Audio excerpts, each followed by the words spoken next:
We're already long past that phase, lady.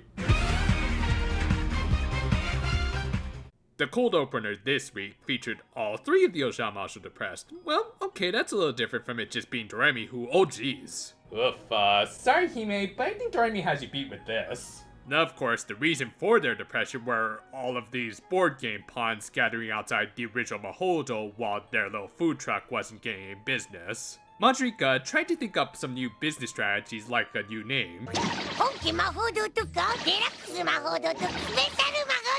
Personally, I think Max or Plus would work better. However, Lala already knew exactly why they were successful. マジョリカの店はいつもセールやってるし、それに店員たち目当てのお客が多い。So basically, the Walmart business model, minus the attractive clerks, obviously.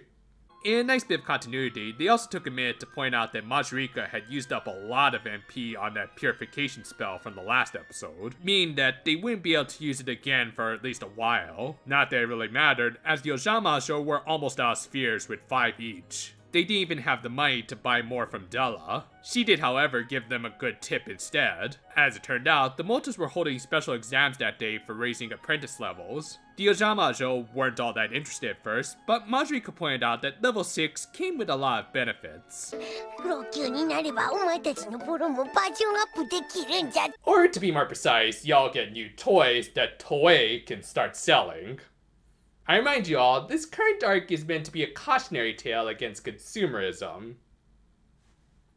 Anyway, considering that they needed all the power they could get to defeat Majorika, they decided to try and take the exam. However, Lala quickly pointed out that the closest door to the witch's world was in the original Mahodo, which of course Majorika wasn't going to share with anyone, much less her rival's disciples. And once again, I'm saving your ears by not playing any audio here. I think her VA legit broke the mic on this line. With that, the Ojamajo instead tried to sneak into the shop that night. To get everyone out, they tried luring Majorika with a flyer for a revolving sushi restaurant.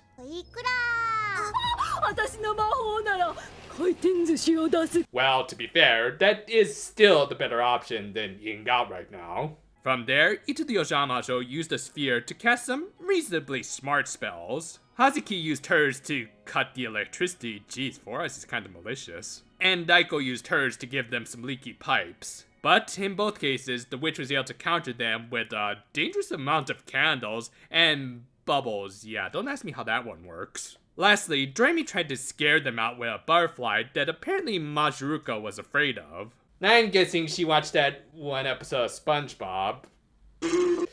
Yeah, I'm legit scared of them because of that. Though, obviously, since we're only 8 minutes into the episode, this didn't work either. Well, at least I can see this version of Mothra, unlike the one in King of Monsters. Work on your lighting, guys. Fortunately, the most competent character in this show managed to gather some intel about their competition. I mean, I don't think Lala was able to immediately figure out the clerks' true identities, but she gave Doremi enough of a hint that she not only figured them out, but also came up with a plan. With that, the Ojamajo cast a magical stage and asked it to expose the clerks' true identity.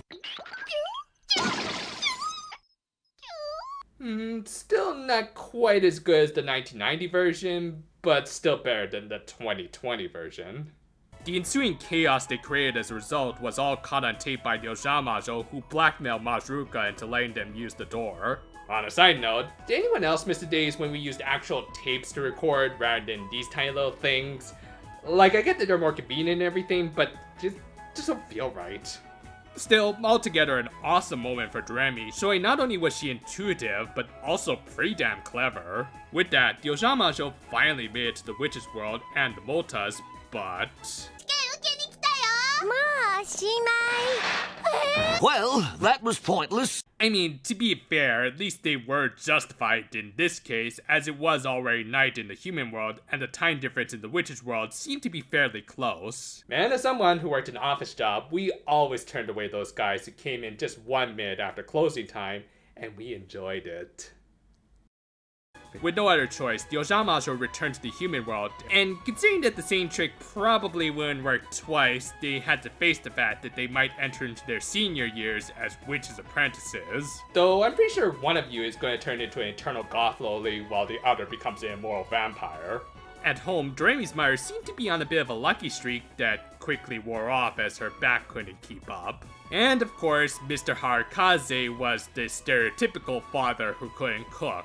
But hey, look on the bright side, Doremi. He clearly gave you a magical fish that could grow in between shots. Yeah, as I mentioned last week, this episode's animation director was Mitsuru Aoyama.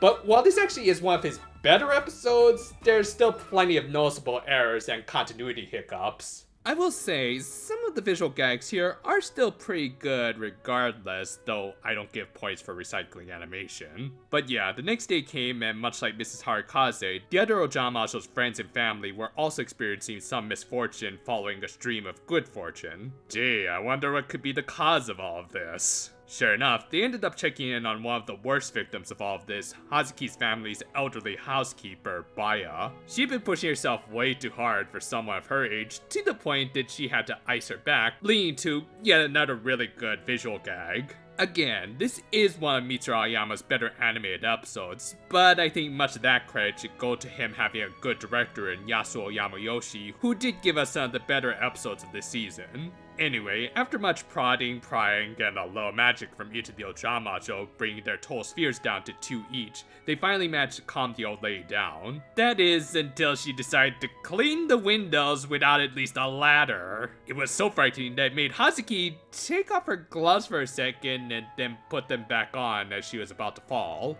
Thus, the Ojamajo did the most logical thing and casted the magical stage. Or, you know, just one of you could cast a teleportation spell or make a stunt map here, which is what actually happened.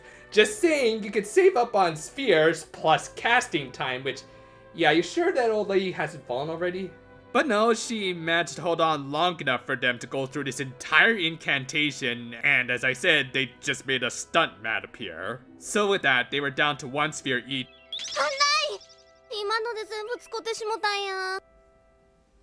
Really?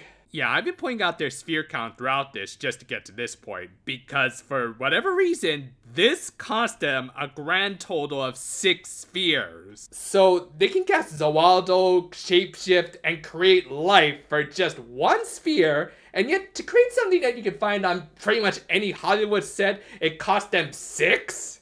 It just don't add up! It doesn't even really match up with earlier in this very episode, as the magical stage only cost them 1 each, and I'd argue is a far more complex spell. But no, rather than just maybe starting them off with 4 spheres instead of 5, or you know, give them a problem a lot more complex than just saving some old woman from falling, they just had our heroines suddenly run out of spheres on this. I get that they're supposed to go into the next episode with 0 spheres, but this just feels so forced.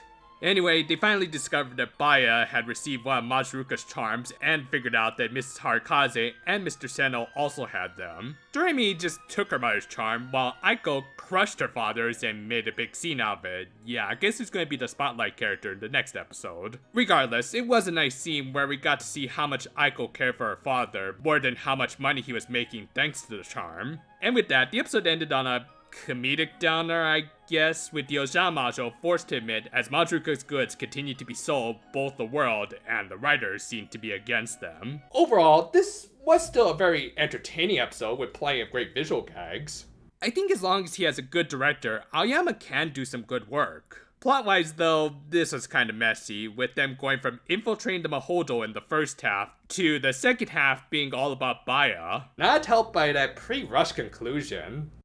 As I said, one of the main goals of this episode, at least for the writers, was to get the Ojamajo down to 0 spheres. And in the first half of the episode, it made sense for the most part, and then we got dumped into an almost completely different story in the second half, leading into them wasting 6 spheres on that stunt mat. I'm sorry, I just can't get over that. I mean, it's still nice to see the Ojamajo doing all they can for an elderly woman, but I just wish the whole scenario was a little more thought out. What was thought out pretty well were at least some of the gags. Again, in spite of Aoyama's very frugal animation direction that doesn't seem to leave a lot of room for quality checks, they did manage to work in some very clever gags that got a good few laughs out of me. and it is interesting to see more of the consequences of Masaruka's charms. I kinda joked about it last week, but they are like drugs with very steroid-esque effects that puts everyone on a high but then brings them crashing back down to earth. So thankfully, they will put a little more thought into the episodes after this as this arc reaches its second half.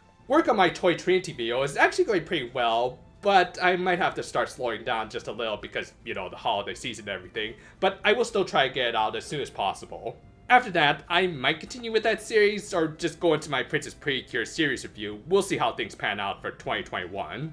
Look forward to it. And until then though, for now my friends, once again, happy holidays and oh boy, sounds like the big bug is going to town again. Better board up the windows.